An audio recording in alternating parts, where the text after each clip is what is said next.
Hello everyone, আসসালামু আলাইকুম। Welcome to my new video.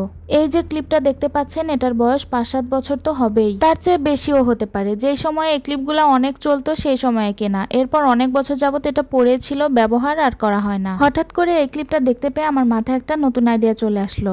এরপর হাতের কাছে যা যা ছিল সেগুলো নিয়েই বসে পড়লাম। এটা করার জন্য ছোট্ট এক টুকরা কাপড় লাগবে, আর যে কোনো ধরনের কাপড় আপনারা নিতে পারবেন, কোনো সমস্যা নেই। একটা ড্রেস বানানোর পরে কিছু ছাট কাপড় বেঁচে ছিল, সেখান থেকেই আমি এই কাপড়ের টুকরাটা নিয়েছি। কাপড়ের সাইডগুলো ভালোভাবে কেটে সমান করে নিতে হবে। চারকোনা করেও নিতে পারেন, আবার আয়তক্ষেত্রের মতো করেও নিতে পারেন। কাপড়টার চারপাশে ভাঁজ করে বো শেপ দিয়ে নিতে হবে, আর মাঝে একটা সুতা দিয়ে বেঁধে দিতে হবে। যারা বো বানাতে পারেন তারা যে কোনো সাইজের কাপড়কে বো বানিয়ে ফেলতে পারেন, আর যারা পারেন না তারা কমেন্টে জানাবেন, তাহলে আমি একটা বো বানানোর টিউটোরিয়াল দিয়ে দিব।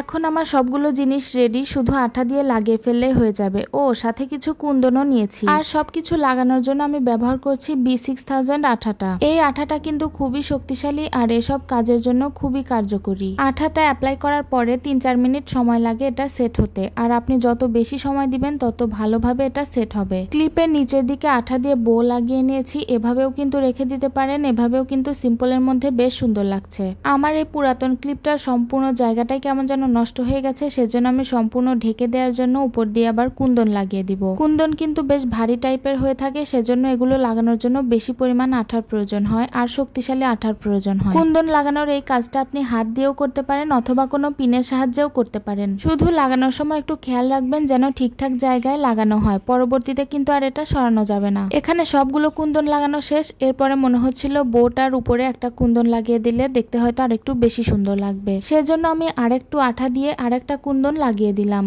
এরপরে এটাকে আমি বেশ কয়েক ঘন্টা রেখে দিয়েছিলাম শুকানোর জন্য। ক্লিপটা কেমন হলো কমেন্টে অবশ্যই জানাবেন। আল্লাহ হাফেজ।